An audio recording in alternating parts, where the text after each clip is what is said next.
Welcome to the People's Guild. If you are invested in Splinterlands or if you are just curious about Splinterlands, then this podcast is for you. All right, guys. Well, welcome back to the People's Guild. We've got an exciting guest. We've been kind of chomping at the bit to get her on the last couple of months, and we finally found a time that works for us both. So I want to introduce Alliestrasza. She's one of the top Hearthstone, depending on where you are in the world, streamers, and she has recently made an entrance with, I think it's fair to say, a pretty significant splash into the Splinterlands universe. So welcome to the People's Guild, and a greater welcome to Splinterlands, Allie. Oh, thank you so much for having me. I've absolutely been loving trying out Splinterlands, and the community has been probably the most welcoming gaming community I think I've ever dipped my toes in. And I've been streaming for 6.5 years, so that's a lot of games. And yeah, so thank you very much for having me. I'm excited to talk about some Splinterlands. Nice. So you've just recently been on the town hall, the Splinterlands town hall, and you dropped some really cool news that we'll get into in a bit. But I'm just wondering, how did this collaboration with Splinterlands come about? I actually just got an email. So it started out a sponsorship, right? So an agency representing the Splinterlands team reached out to me and said, "Hey, we'd be interested to have you." And from that, just kind of went back and forth. And I will be honest, like, Web3 gaming is definitely the direction that I'm heading, but I have been nervous because I don't know which Web3 games are the premier ones. I think some are definitely better than others. So initially I was like, oh, Splinterlands, like maybe it's good. I don't know. And they gave me a spell book to try out some initial gameplay, and I was like, all right, this is pretty solid. So you have a certain amount of deliverables that are required for the sponsorship, but I've gone well past, like, I only did 2 sponsored streams, and then everything past that has just been me wanting to play of my own accord. And yeah, so that's sort of how it initially came about, and I'm having a great time with it. Nice. Awesome. Nice. Well, I think you kind of answered this already, but it sounds like you found an answer to which of the Web3 games you want to kind of continue dipping those toes into. Yeah, absolutely. I mean, I was really surprised with how much I wound up liking the gameplay, and I'm truly not just saying that. Like, I've taken a look at some of the Web3 games, and obviously I love the concept, but I don't think that the gameplay is quite there yet. Like, it needs to be compelling gameplay and not just about owning NFTs or whatever, for it to really succeed. And Splinterlands is really cool because I love auto battlers and I love card games, right? And so it's an infusion between the two. People have heard me say this before. The games are quite quick and it's all about deck building, right? So it's a very addicting style of, like, oh, I just want to see if this works. Like, sometimes they're like, this is probably bad, but let's just roll it and see how it goes. And so yeah, my partner Mason and I have spent a lot of time playing together, which has been really nice because, we don't always play the same game, or we aren't always playing at the same time. And so we've been learning this together, and that's made it all the more enjoyable too. Nice. So that, and you like when you first started all this, they dropped some nice cards for you, right? Yes, was really lucky to have some nice delegations to my collection. I will say I am expecting them to be taken back, so I'm just kind of enjoying it while I can. But yeah, for the duration of the sponsorship, in order for me to, like, make good content, the team did delegate me some cards, so I was able to get a feel for what the game is really like. And the community, not just the team, but has gifted packs, and I find that it's not just me though, like, whether it's Mason or new people from my community that have come into Splinterlands, like, people are pretty generous. Like, it's a every from what I've seen, the Splinterlands community wants just other people to enjoy the game and are willing to say, "Hey, Mhm. borrow some of my cards for a little while." And I think that's really, really cool. Yeah, it's kind of one of the things that, like, in actually our second podcast, we just focused mainly on the community because, not being a gamer myself, this is like the first community I've kind of ever really been involved in. But so, like, I don't know, like, how does it compare to the Hearthstone community? Hearthstone. How does it That compare really to the rolled off the Hearthstone tongue, community? Kieran. Oh gosh, that is hard to answer because I mean, I've been playing Hearthstone for 7+ years and streaming it for Mm, 6.5 on Twitch. wow. And the community has changed over that time. Like in the beginning, I definitely had people that were like, "Who is this girl? Get out of here. Like we don't like her," And then the community was really nice to me and it's like it's all been all over the place. So it's very hard to compare just like the the two, I suppose. Mm. I will say that Mason did say something on the town hall, which it's popping up in my mind now, so I will bring it up. I will say that with strategy games, there definitely can be some like, how do I explain this? What's the polite way to say this? Like intelligent ego fights, like, well, my play is better because blah blah blah blah blah. And then, there's like Mm. that kind of dynamic, I guess. And I feel like with Splinterlands, it's not as feisty. Like people are like more willing to be like, okay, yeah, that makes sense. And it's more chill as opposed to like Hearthstone. It can be a little bit like intellectual fighting, I suppose, sometimes. But That's a that's good also like that's me a good way having to put it. 7 years of the experience. So we'll see the more years I'm into Splinterlands. Yeah, I think it's safe to say Splinterlands is still very much kind of in the beginnings of kind of finding its legs in terms Hmm. of that longer term stuff. And yeah, who's to say? I mean, I hope that the community kind of stays as positive, as supportive as I think the community has kind of a collective mindset right now that we want everybody to succeed, so the bigger kind of economy and universe of Splinterland succeeds. And I think whether it's great to see that you've gotten the same sort of support, because both Kieran and myself, when we first came into the game, we experienced that also. So That's good. despite the big growth that the game has experienced in the last year, that kind of common thread of community first has kind of stuck through. And I don't know about you, Allie, but Kieran and I have kind of talked at length that it kind of starts at the top with Aggie and Matt, and the culture of the team that they've kind of hired around them to support Absolutely. that. Yeah, so it's great to hear that you've had a very similar experience, and hopefully, that embrace of new players continues on to the future. Yeah, Liam was one of the first people that I met, doing the sponsorship. Like we had a call and he kind of took me through the game and taught me everything. And I was like, oh, this guy's really cool, like so I totally know what you mean that the team has fostered this welcoming and nice community. And to your earlier point, I completely agree. It's definitely a rising tide floats all boats, and I think that that's probably something that comes like that is intrinsic to these Web3 communities, right? If we succeed, like, or theoretically, if I should succeed, so should my peers. And yeah.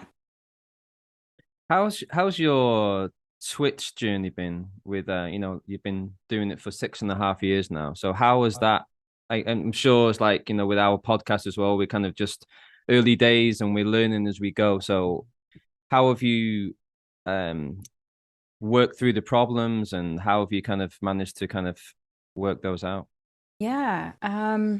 Gosh, I think I've got it way more under like control now than than I did in the beginning. I mean, Mm, there's a lot of uncertainty in streaming. So when I first started out, I decided to go full-time streaming as opposed to, graduating college and going right into a traditional job.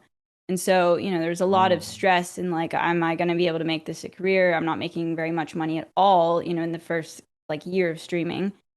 So there's that, just as a general thing, that's actually pretty consistent amongst streaming in general, unless you're at the very tippy top, titans of Twitch or whatever, is that, your revenue stream is pretty inconsistent. Sometimes it's up, sometimes it's down.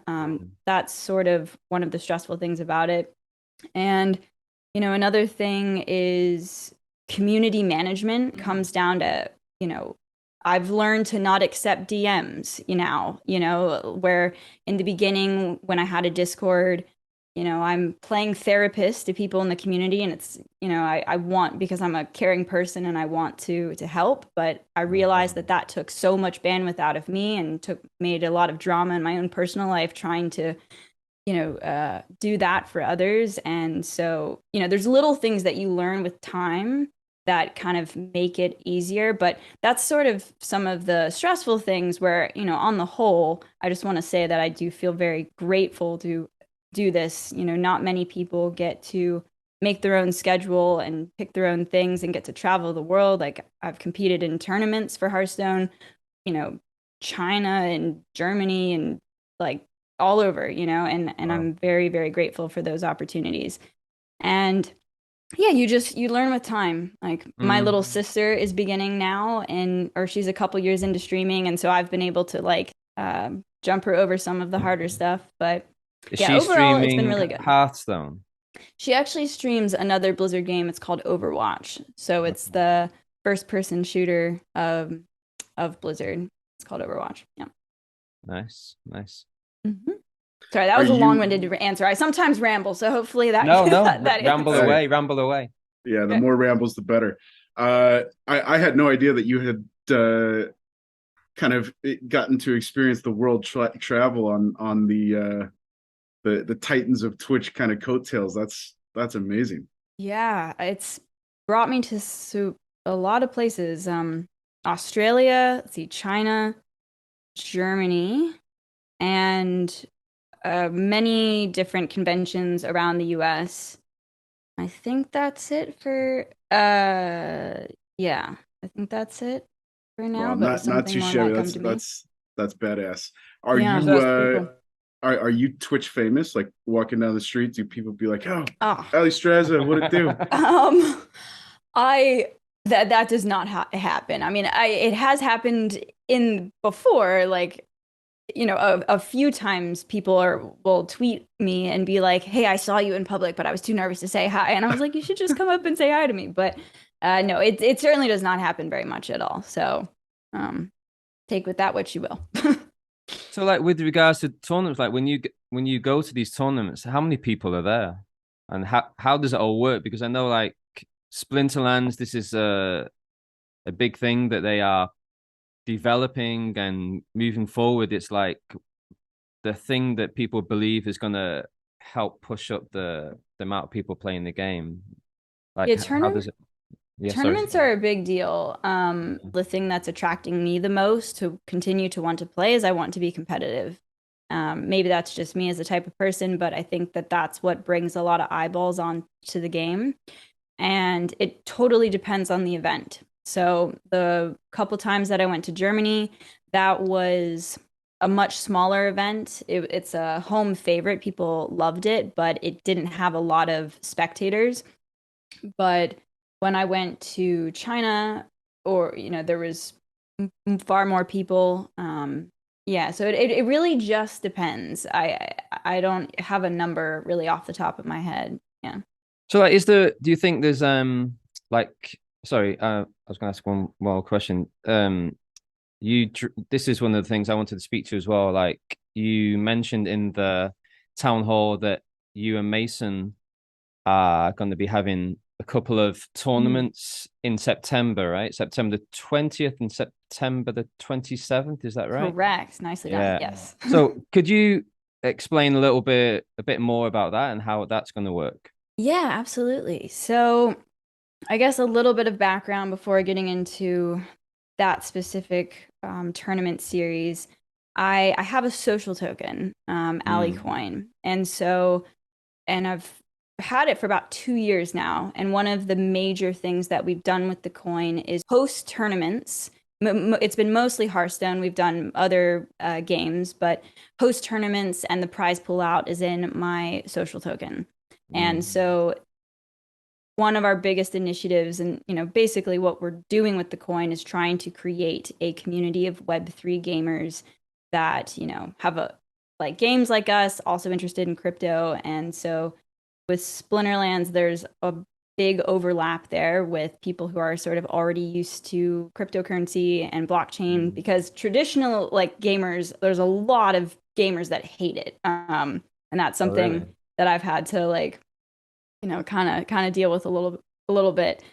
But yeah, so we are hosting two Splinterlands tournaments. The first one is going to be in Diamonds for the more experienced players, have a little bit better of a collection. And so we're calling that the champion, so we can kind of see, a little bit more of the higher gameplay.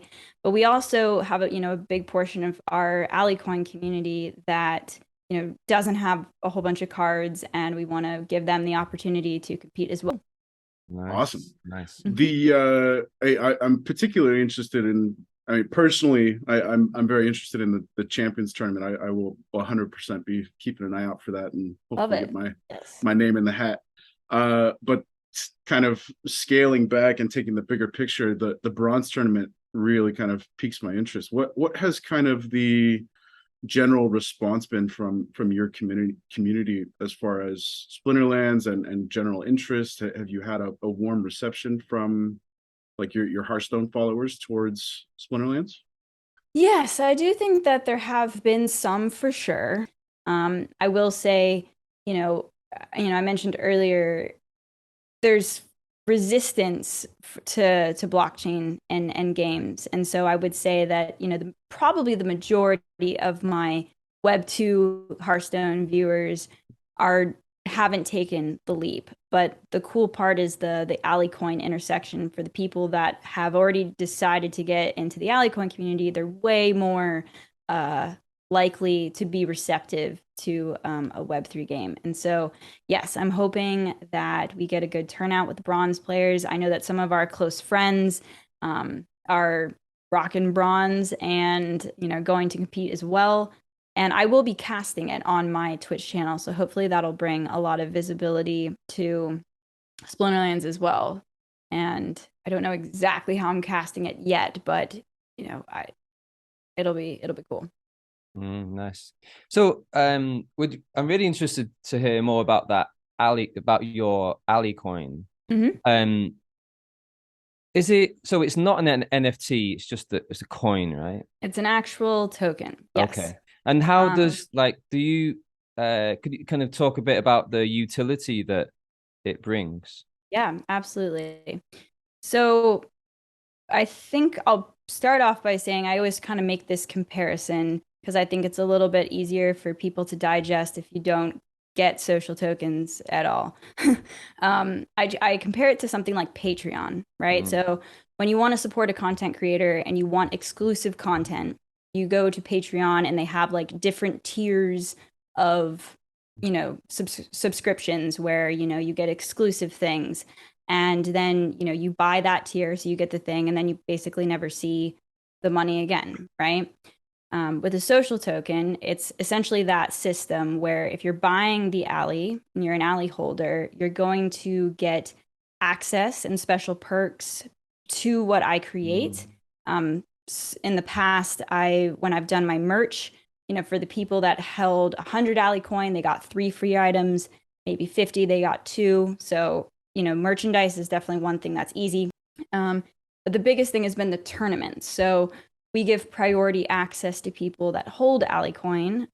So we kind of let anyone sign up for the tournaments, but if there's too many people that sign up, you get priority access in there. Mm. We're hosting a IRL TwitchCon party in a few weeks here, where we're going to host it at a barcade, which I'm really excited for.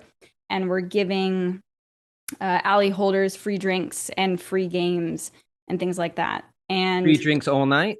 I think I think there might be some kind of limit here. I think open bar might be a little out of the budget a little bit, but maybe like two Yeah. or three free drink tickets, something along those lines. As well as, credits when you play the games. And, with the Splinterlands giveaways, pack giveaways and things like that, we gave the people who had more alley like higher tickets or entries in there. And so, the long-term goal is to create a community of people that are into Web3 gaming, and the alley token is sort of your way to get benefits and perks, with hopefully more collabs in the future. Like Splinterlands is actually the first one that we're really like diving into, and we're hoping that we can do this with a lot of games in the future. So hopefully that makes sense. I know that it's definitely like a new concept, and a lot of people are like very sus. They're like, a social token? What are you talking about? So yeah, hopefully that makes sense.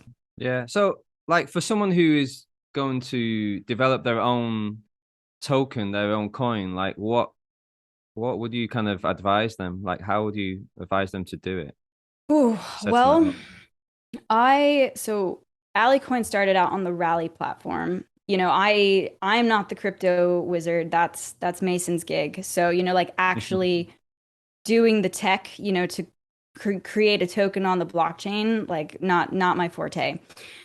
So I would say like advice. I don't know the best way if you're not a tech wizard.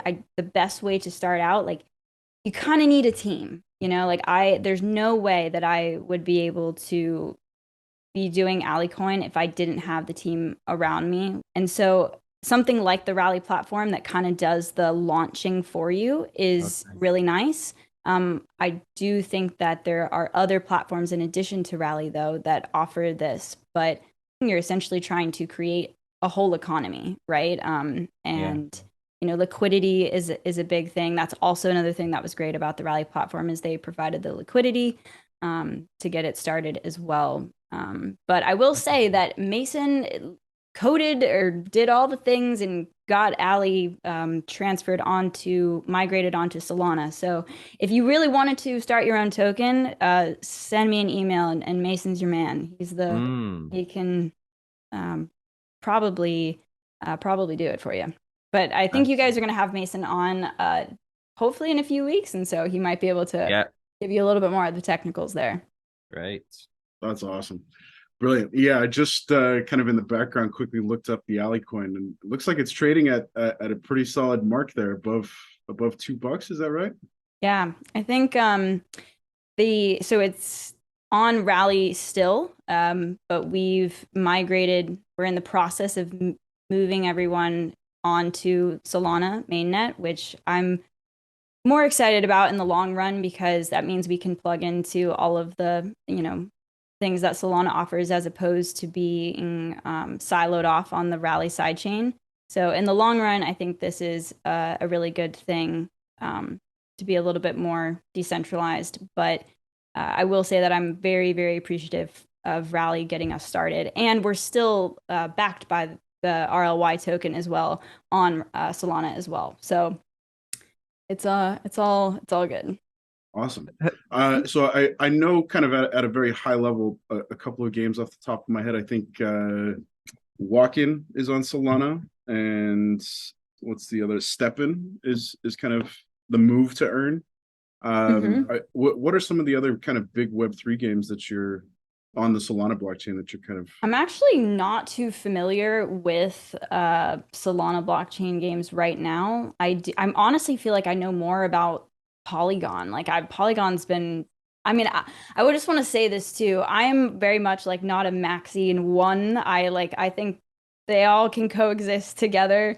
So a lot of what I've seen so far in the gaming space, Midnight Society, it seems like Polygon's making a lot of partnerships, which I'm really excited about. And I'm super stoked about Solana games as well. Actually, Storybook Brawl, I believe, got acquired by FTX. And so I am looking at Storybook Brawl as well. But Yeah, I feel like there's a lot to learn with the selection of Web3 games, and I'm like honestly still looking for the direction of like what's what's the best. And so hopefully with getting more integrated into communities like Splinterlands, we can all kind of like talk about the games that we like. Nice. So like so it's going back to the utility, has your coin managed to maintain its value? Like have you found that the more utility you give the token, has that helped to maintain its value or even increased it? Yeah, I will say that like because it is bonded to the RLY token, it is definitely affected by the price of rally for sure. And hopefully, to answer your original question, though, yes, hopefully with more utility, the price goes up, more people want to buy it. But I say this as, I don't really like saying, oh, invest. This is not an investment. No, This is like no. you want to um, be a part of the community and get the perks of the community, then Yeah. this is how you do so. If it goes up in value, great. Mm. That's awesome, but that's not like, I mean, one could probably be like, oh, I believe in this girl. I want to buy her token. Sure. I mean, that probably is, Mm. um, kind of a natural thing that will come along with social tokens. But first and foremost, it is the way that you can participate in the community, right? Yeah. I think you've made really, yeah, and it's a really great idea. I think it's just that is just the way everything is going. Or people are just going to have these social tokens, they're going to have NFTs, and to provide utility is something that is going to help, your business grow and grow. So, like with that, Splintlands has just released the news about the Rooney. I Yeah. don't know. Yeah. So, are I'm you excited. I give me. okay? Good. I was like, shut up and take my money. That meme. I love the Roonies. I mean, because it's gonna be a custom card that you can actually play with in the Yeah. game, Yeah. correct? But Yeah. it'll be specific to you. I mean, I think that sounds amazing. I love that. Yeah.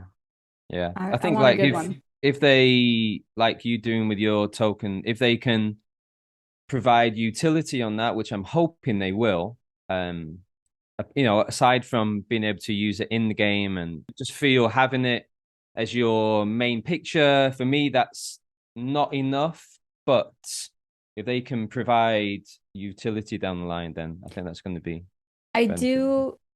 Of course, utility is king, right? It absolutely has to be. But I also do understand that humans like style points, Mm, and I think that the cool factor does make a difference sometimes in things growing. And I'm yeah. not saying that that should be like the main idea, or and I'm not even saying that that's really the purpose in creating this, but the whole PFP movement is, kind Mm, of centered around showing off a little bit. But it's not just showing off, but it's signaling that you're a part of a community, right? And like mm, that's really the most important thing. And so I think if this is giving the Splinterlands community a way to be like, yo, like a Splinterlands player and doing it in a cool way, hopefully there's utility, but I also think that that's just cool in and of itself, honestly. mm, Yeah, nice. I think there's a few dynamics behind the Rooney that are really exciting to me, and one of the biggest is moving to the Ethereum blockchain with Mm, getting these NFTs listed on OpenSea, and it's just such a I dabble in a little bit of photography, and when kind of the photography NFT boom started to take place, a lot of that was happening within OpenSea. So just from a pure marketing perspective and attracting eyeballs, I think it goes back to what we were talking about earlier. The rising tide raises everybody, yeah. and hopefully this is that's just one of the many potential byproducts as a result of these Roonies. But yeah, I'm with you. Shut up and take my money. Here's my Yeah. vouchers. I think I think plugging into the greater Ethereum community hopefully can only be a positive thing. Exactly, a rising tide floats all boats. And Now, if it becomes too much about the cosmetics and things like that, and not enough about the utility or about the game, that's when we're moving into some murky territory. But based on the town hall and listening to the team, like I think they know what they're doing. Like I'm confident that they are making the right decisions, and you do have to factor in the value of marketing and things like that if you really want it to grow. Yeah, nice. I was checking out Hearthstone. I know every time Hmm. I say that I'm gonna slowly pronounce it.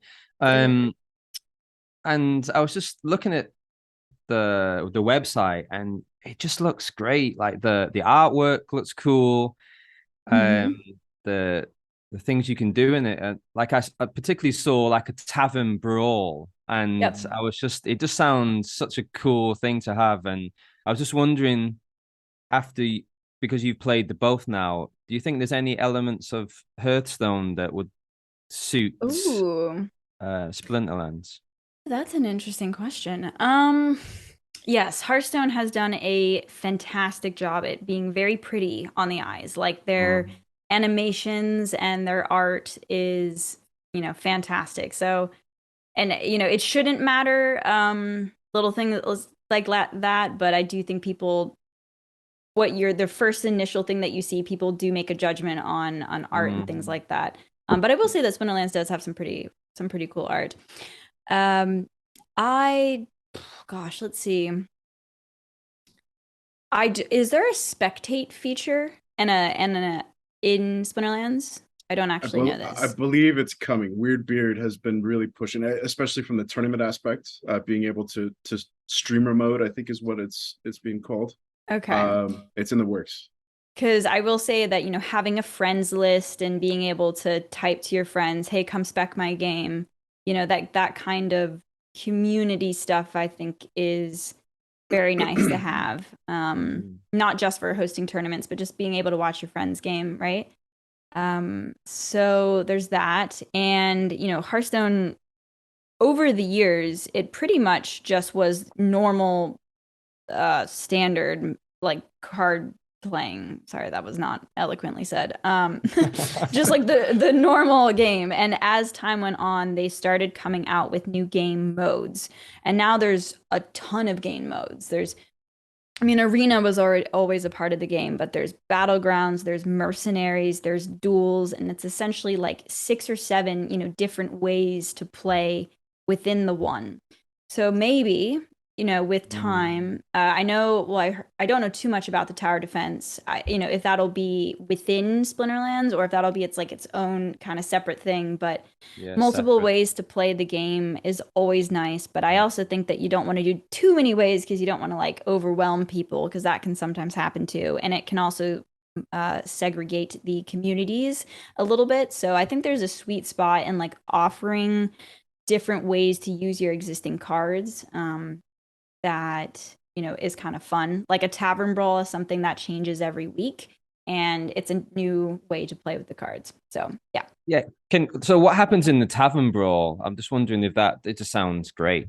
Yeah, it's different every week. So Okay. it's basically like sometimes it's like build a deck of five cards and then you have to just play with those five cards. Or sometimes it's a mechanic where you have to like discover a card each round. Like it's honestly, I haven't played a tavern brawl in a very long time, but it's just like Okay. a different rule set that swaps out every single week that Wow. sometimes is from your collection or sometimes it's they give you cards and it's just like, Mm. make a fun little mini game for a week and let people play it. Oh, I like it. Hmm.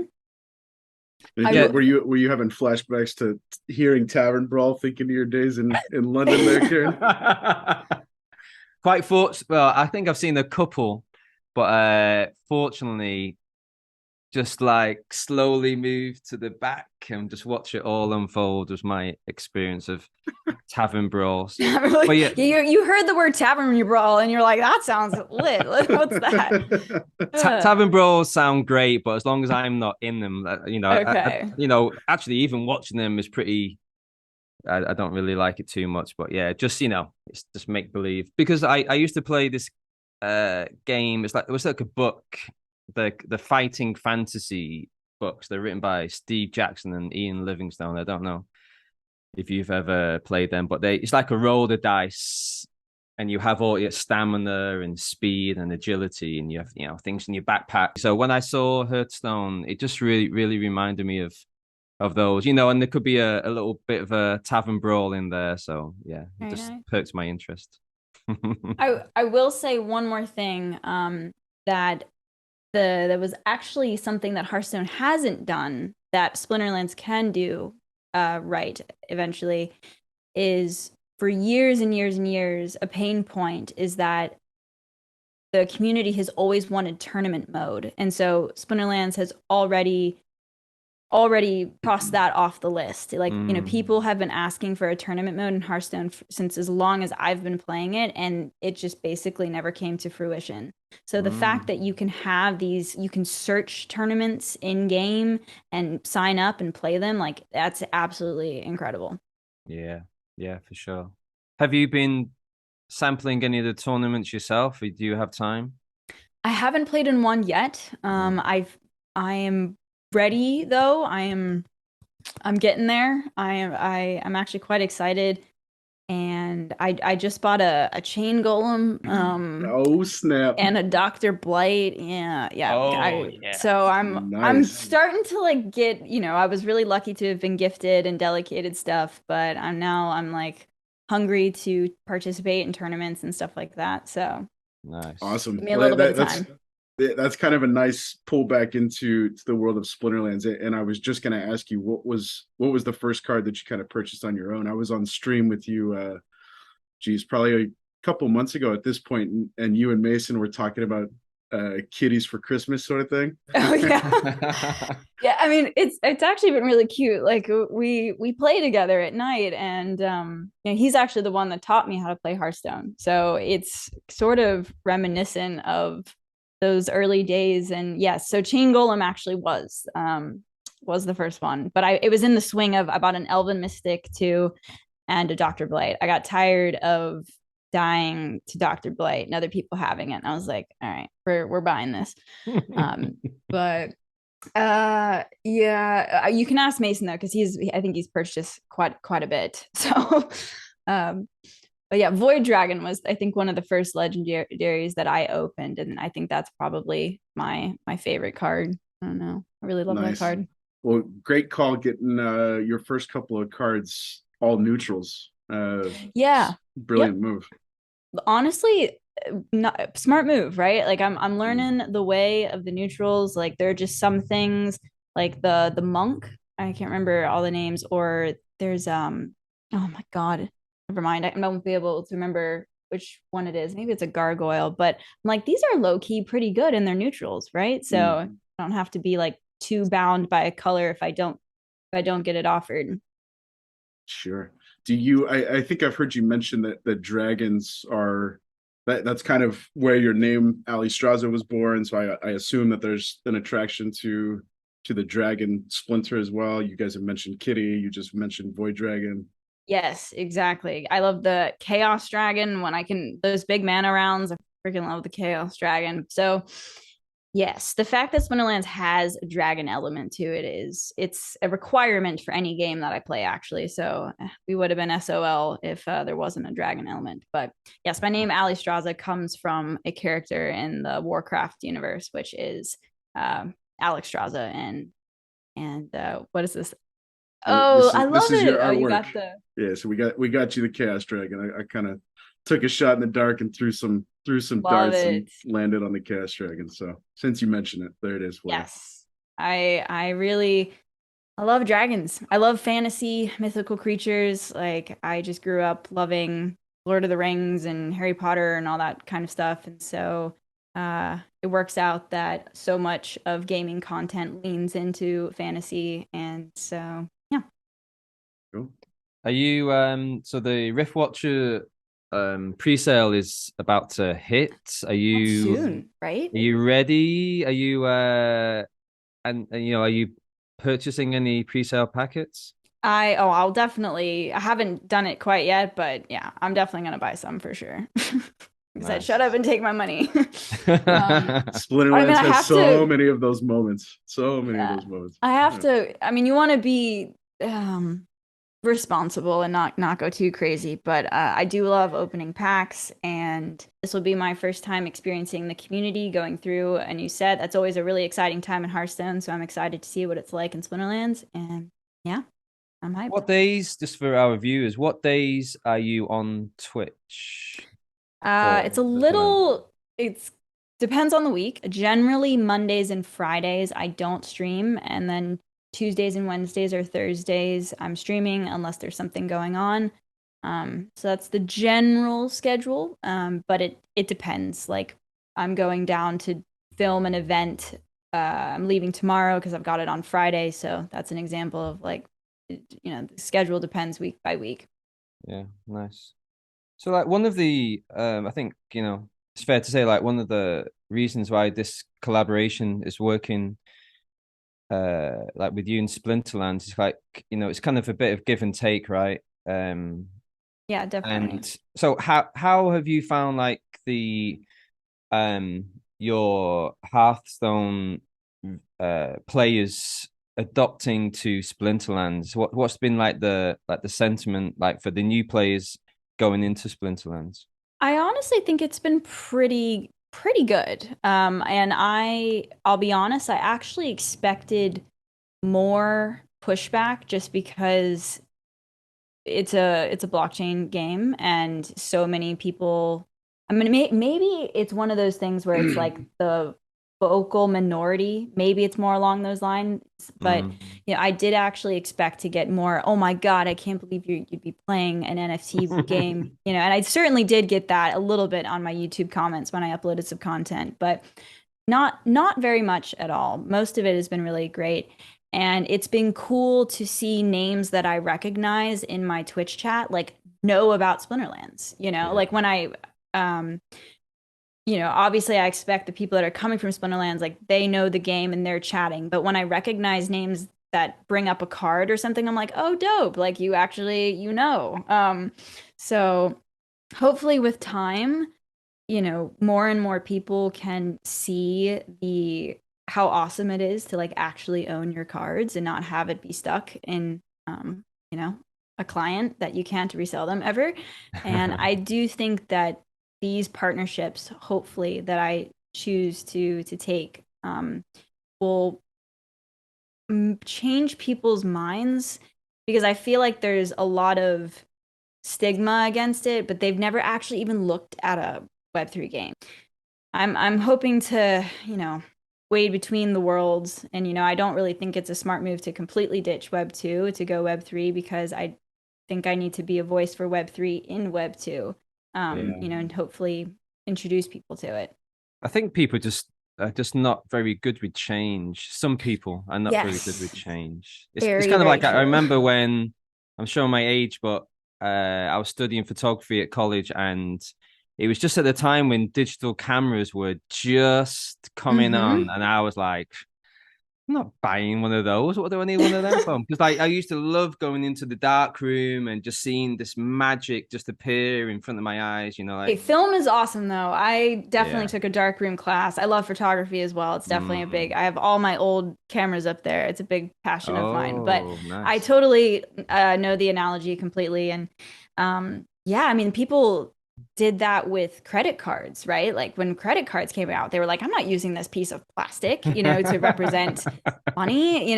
We've seen it at every Yeah, single stage of technological development and evolution. yeah, And um, it's just so frustrating because I think the gaming is one of the places that blockchain makes so much sense, and you know, but it's fine. I'm sure we'll get there eventually. yeah, yeah. Well, I think it's like one of the things that Splinterlands, it's like another thing we discuss a lot. Like Aggie's and Matt's vision is just for like peace, prosperity, and freedom, and like they really Mm, believe in this whole philosophy of is going to change people's lives. And honestly, it does. Like we've had many people on here, and we hear it all the time how it's changing people's lives. Like Luthien was on here a few weeks ago, and she just said, she was in, she won't mind me saying this, but like in a not a great place, and but this game, she was just introduced to this game, and it just like give her a sense of belonging. And then I've heard people like cash out, like being able to buy family homes for themselves. So yeah. Yeah, I mean that's that well, one makes me really really happy to hear that. Shout out to Luthien. She seems really really awesome, Mm, by the way. yeah.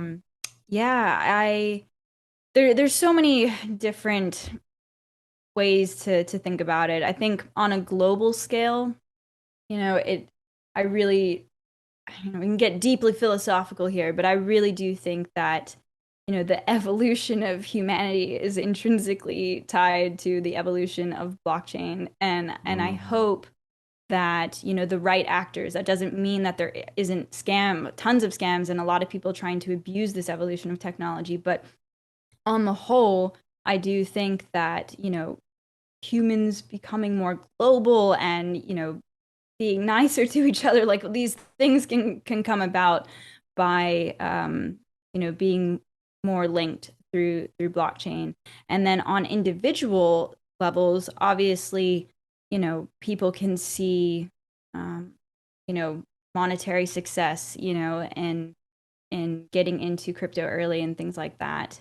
And yes, on the gaming aspect of things, there's so much belonging that comes from finding a game that you love and then people sharing in that with you and all over the world too. It's like, a lot of you lose some things when technology develops, right? But you also gain a ton. And so maybe people are kind of stuck into their phones a little bit more when instead of having face-to-face conversations. Like that's bad and mm, that can happen. But the fact that you can, I mean, my sister, her boyfriend, it lives in Portugal and they met through gaming. You know what I mean? Like, and that's pretty remarkable. And so I think that's yeah, it's really cool. yeah.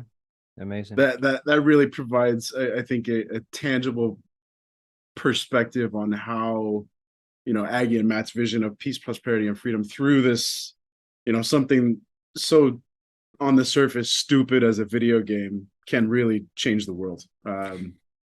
It's I very cool. Yeah, I mean, I think that, I mean, games are just, can you imagine humanity without games? Like it is, we've been playing games for millennia and they've just developed and continued to evolve. And so now we're at the stage of digital video games and not everyone on the planet is playing them, but, humans are basically just doing the same stuff that we have been for thousands of years, just in a more advanced way. Mm. Oh. Yeah. I think it just kind of also comes back to community as well. Just the communities that these games are creating. It's just like where it's like, we kind of were talked about some games where it's kind of a bit all about themselves, but Splinterlands in particular really promote community because it's just for the greater good, right? So I just think, yeah, the future's great if people can adopt these kind of games and crypto. Yeah, I hope so. I mean, I really think that maybe not every game will be blockchain based in the future, but I think that most will, with enough time. And I don't know what that timeline looks like, but I'm just jazzed to be at the beginning of it, and to Mm. see it grow and um yeah, I'm Well, it's I'm amazing just to see in. I've been in this game for over a year, and Ben, like, what are we now? 9 months or something, and how much this game has just changed, and what can be done in like a year's time. People just from complaining about this, complaining about that, like that noise is kind of they've just like quelled that noise.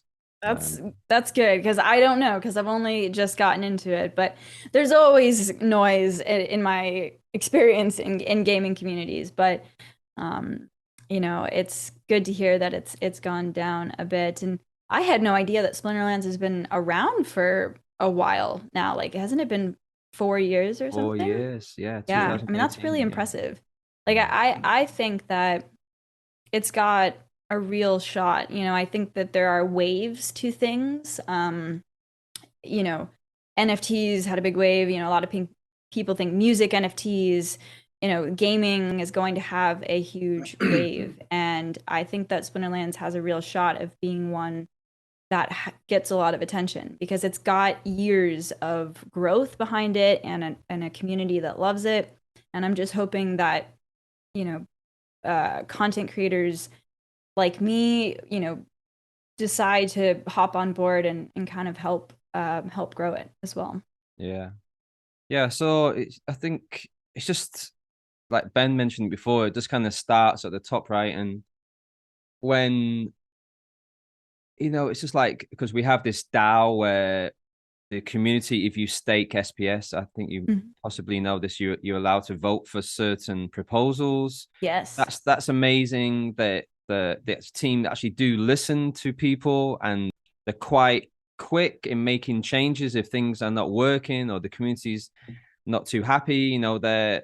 They're kind of giving their own rewards, putting them into these pools for the community, which is amazing. I saw like Aggie dropped you, was it like, I don't know, like a lot of DEC into your stream. It's kind of, this is like coming from the top, right?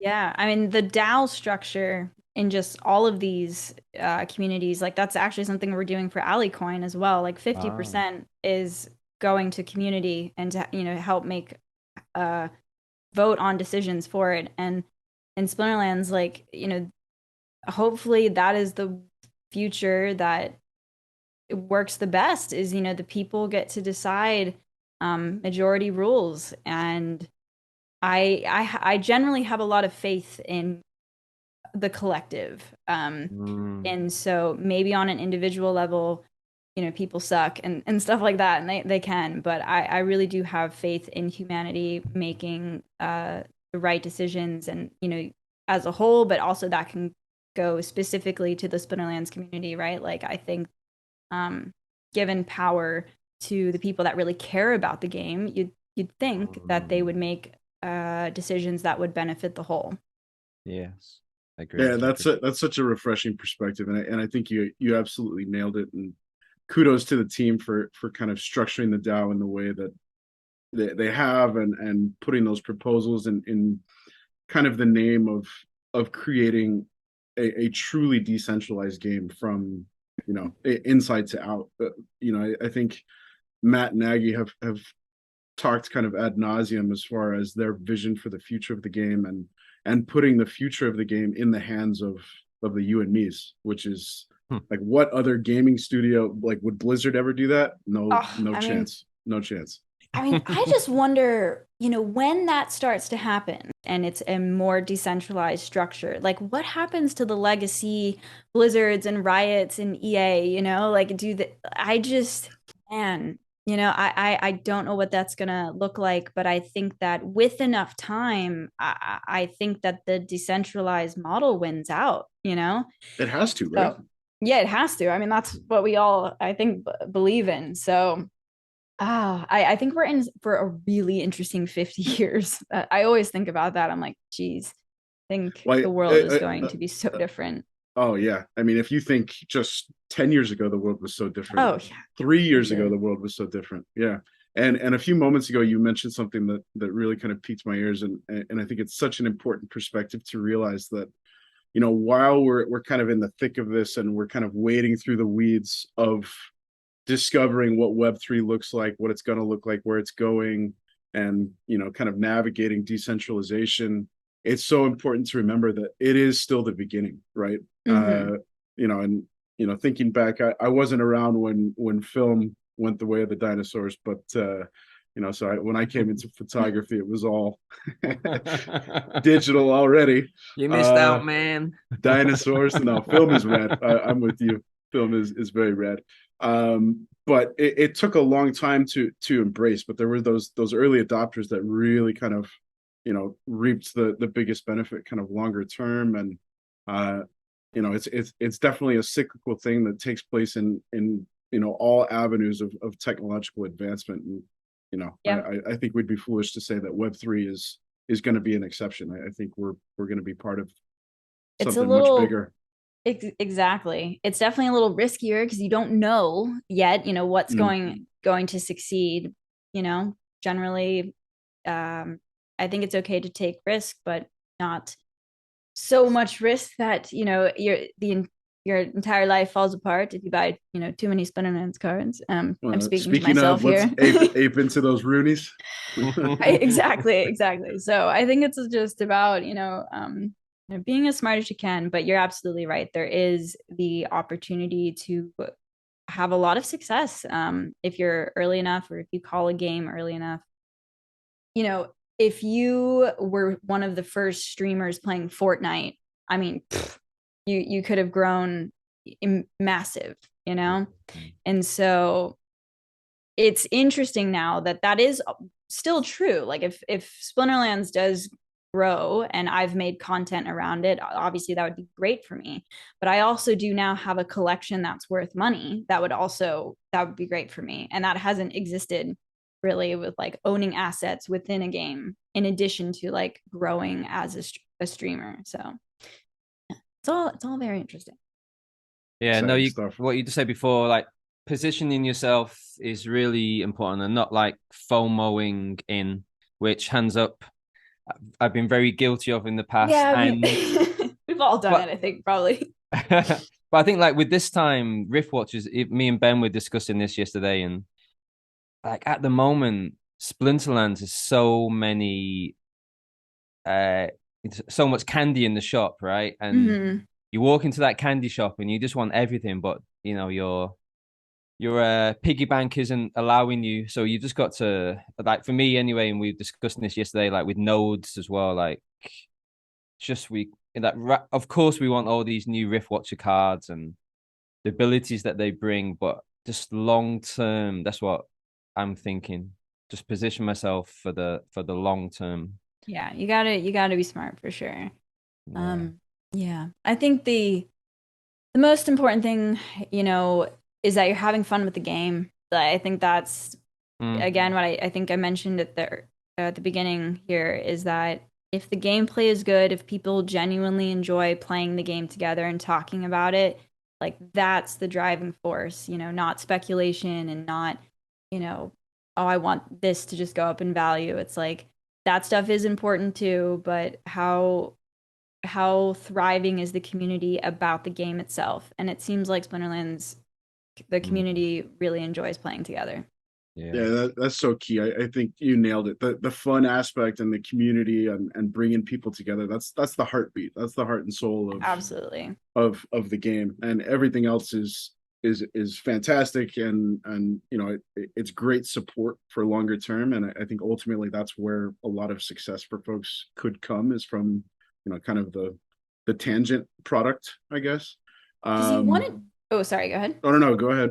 Well, I was just gonna say you want it to be sustainable too, right? Mm. Like, and that's what keeps it going. Because like it could still, it could have a spike or whatever, but if I mean, I don't really know. I did not play Axie myself, like, so I don't actually know too much about the history, there of what happened. But from and I don't even know if that's really the best example, but if it's just about the speculation, like when things are going great and they're hot and people are buying, that's awesome, sure. But as soon as people move on to the next thing or they lose faith in it, like if the core of the game is not good, then your players are just going to fall off a cliff.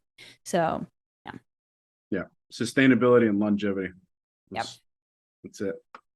Yeah, I think that's one of the great things about the game. Is that with these introduction of new cards, that it just brings a new dimension to the game each time. Like we've got Jasic is coming soon, and everyone's excited about him. But all these big guns are coming with high manners now Yeah. with Rift Watchers, and they're gonna just change like many situations as well. Do you think that they'll, because I did hear that a lot of them are going to be high mana cards, but Mm. do you think that they'll change the rate of high mana rounds? Like, I don't know if I wonder, like, if they'll boost that so that people can play with their new High mana cards a little bit. Yeah, I think that's one of the things they are gonna do. They Okay. introduce more high mana games. I think in particular, I was just gonna say in novice and bronze, I think Mm-hmm. the average mana cap per game is a much lower Makes average, sense. and Yeah. as you move up, that mana cap tends to increase.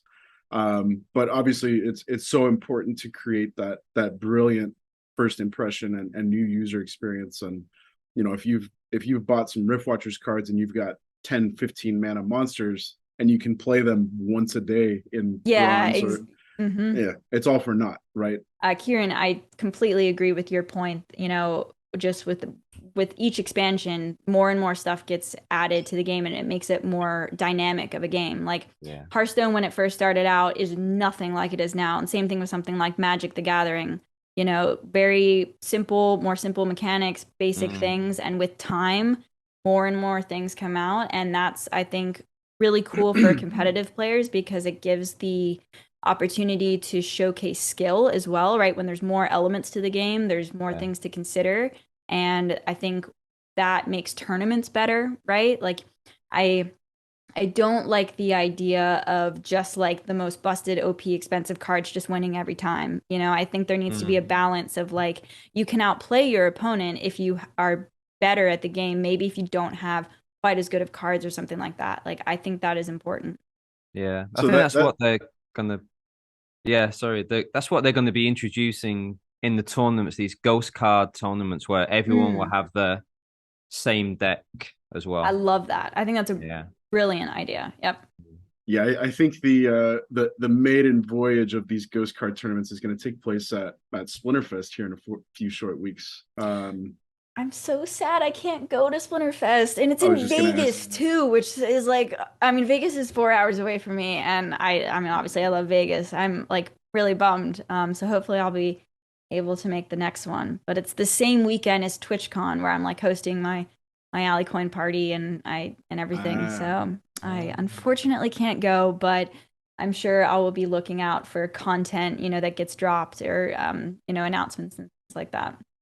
awesome. That would be cool. Just saying, going back to the ghost tournaments as well. That like for you said for your Hearthstone uh players to kind of uh sample Splinterlands, right? Those For ghost card sure. tournaments. If you guys can do those, like once Splinterfest is finished, I presume the opportunity to have those are going to be available, right? What is the system actually to like get to play in the ghost tournaments? Like, I'm assuming there's an entry fee. Like, I don't know too much about the details. Maybe you guys know more. Yeah, Ben. All I know is that yeah, you have to pay a certain amount to kind of um to create the tournament. So because they haven't been dropped yet, I'm not too sure, but I presume it would just be something similar to what is going on now. Yeah, you pay a Okay. certain amount of DEC, and then uh, that person will create the entry fee. Yeah, okay. But there's no way to like pr really practice with them outside of the tournaments. Probably not, but Not yet, but that is something. Yeah, we mentioned this with Weirdbeard as well, and I think that's just and they mentioned it in the town hall quite a few times. But yeah, definitely, I think that's one of the things that we complain about as well. Like we have these brawls, and then you have these Gladius cards that are only available for brawls, and the only mm, time you get to play with them is in the brawl, so you never get opportunities to practice with them. So yeah. It's a balance because you don't want to from the perspective of you still want people to invest in the game and buy the cards. So you don't want to make too many modes just like a free for all, but mm, you also do need it to be accessible. I will say that's definitely one thing for sure. Like, a lot of people don't have hundreds of dollars to yeah, put in to be able to play. So no, how can you make it playable and earn your way? I mean, that should be the whole thing, right? Is like if can you play enough to earn your way to be able to get more competitive? I think mm, that's like one of the biggest selling points of play to earn games, and yeah, hopefully Spinnerlands can provide that opportunity. yeah, Yeah, I think the path forward there is going to be 100% via tournaments. Hmm. They've been talking about like tournament passes, or maybe Yeah. you buy a pass per season or a pass per month. I don't think they've I don't think they've defined parameters of what exactly that'll look like, but you buy like a bronze level tournament pass, and that grants you access to any and all tournaments that are at that level, sort of thing, which is a great path forward for earning and circulating that currency back into the game to eventually move to that silver level tournament. I actually think that makes total sense. Tournaments being one of the best ways to earn, because like you could think about it. Say someone consumes a lot of Splinterlands content. Maybe they don't have quite enough to like buy a big collection, but they're watching Splinterlands TV all the time, or like consuming the content and learning the game, and then they get the shot at the tournaments, and then one tournament can probably win you a decent amount, right? If you're at the top. So I think that sounds like a wonderful system. A bit like Rocky Balboa. Yeah, yeah. Like you got your shot. Exactly. Coming from nowhere. But yeah, I think that's like another thing they want to do, right? Like it's like you saying like for example, like why did you buy Dr. Blight? Because you just kept getting your ass kicked by him all the time, right? So like this is what they hope will happen. People play with these cards like, oh, I've got to get I'm this just card. I gotta find. Yeah, for sure. Yeah. I just couldn't. Mason and I both. We were like, all right. And we can share cards too as a couple. So, we can, there's a cooldown, of course, and sending it to each other, but we can kind of share our collection a little bit, and that's kind of nice. Both fighting over Dr. Blight. Yeah, like I said, I got Dr. Blight this week. Yeah, I can see the fights happening now. I don't know. Awesome. Yeah. Well, cool, Allie. We definitely want to be cognizant of your time. And is there anything that you kind of want to plug? I know we've kind of briefly discussed the tournaments. If you want to, tell us where we can find some more details, where do we keep an eye out for that stuff, and just anything else in general, Alliestrasza, tell us. Well, I just want to say thank you very much for having me on. I really enjoyed the time. And so, yes, the Champions Tournament, Diamond League, is on September 20th again. And then September 27th is the Bronze Tournament. The information is already in the game. You do need a join code or a sign up code, and that can be found in our Discord. So the AllieCoin Discord is sort of the hub for me connecting with the community about Web3 games. We've got a whole Splinterlands channel where we talk about it and stuff like that, and that's where you'll get the join code.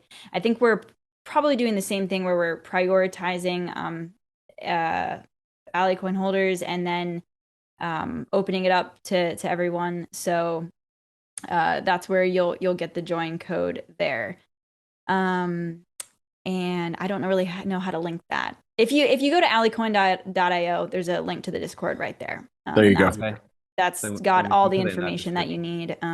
So there's some big money, right? It's like $1,000 for the diamond, and is that $1,000 including your AllieCoin, right? It's kind of that is correct. Yes, it's $1,000. It's a combination of the two. It's mostly in AllieCoin. So, obviously we're hoping that some people choose to hold on to it to be a part of future community events and get different perks and stuff like that. But we totally understand if you want to cash out, and sell your winnings. That's totally fine as well. So, yeah. Awesome.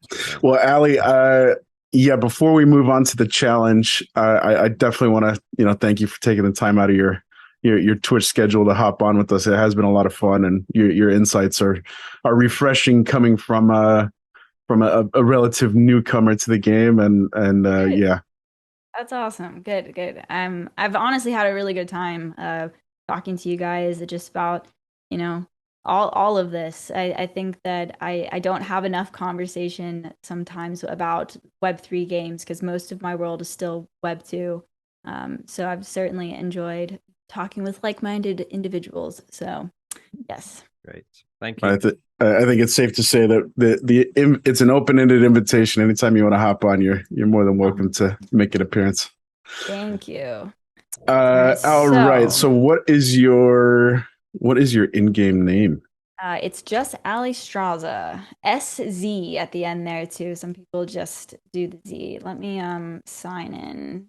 And do you have the delegations to play gold, diamond? What's Uh your I level? actually am in Diamond right now. Oh So boy. All right. yes. Well, Um I Oh, I saw know. you in the stream. You were in silver, so you've doing I've well. been grinding. Yes. I've been in gold for a little while, and then just like, I mean, probably a few days ago, got got diamond. Like I said, it was the Dr. Blight and the chain golem purchase that sent me over nice. the edge there. Did you buy Um, max copies of each? yeah. Oh, shizzle. Nice. All right. Well, okay. So the challenge is sent, Ali, and I'll go ahead and kind of talk through the rule set, mana cap, and then we can make our teams separately. And then Okay. don't push battle on your side. I'll share my screen and we can kind of talk through and share the excitement of who beats who and Okay, why. sounds good. I don't see, can you send the, I actually like, Yes.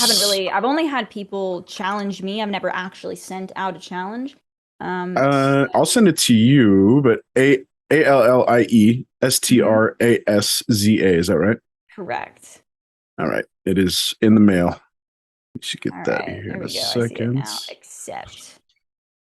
All right. I, I'll be honest, I'm not expecting to win here. Well, But I will you've try gotten my inside my best. head a little bit, Allie. With the I'm expecting Chain Golem and Blight to make an appearance if at all possible. And Okay, all right. Let's all see. right, so Word of warning. I we've got a 22 mana cap, Holy Protection, so everybody gets Divine Shield, no healing, and Water, Earth, Death, and Dragon are available. And oh. Allie's got almost a million CP. Holy shit! All right. Hmm. Oh, Magi of Chaos. That's not saying I'm putting that in, but that was the card I was thinking earlier Ah, of like a neutral that I just think as I really like I've been like Mm. playing. I've been ah. enjoying playing. Yeah, I All never used to right. play him that much, but yeah, I think I've just been caned by him too many times as well. So that's what I might be waiting to do with Rift Watchers, just wait and see which cards just keep kicking my butt and then make that purchase.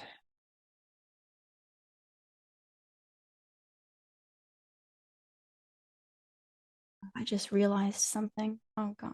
Okay. The time, man, the time. How often do you guys just forget what those halfway through that you've There's a rule set there's a rule set. Yeah. all the But you've time, forgotten all one. the time. Often. Okay. Yeah, that makes me feel little better. Like, oh, I've got this awesome team, and then you hit play, and oh shit, it's reverse speed. Yeah. Yes, precisely. I think it's like recently, how many times do I drift off whilst putting in my team? Because I'm just playing last thing at night. It's like, oh, Jesus. Yep. 30 seconds left. All right.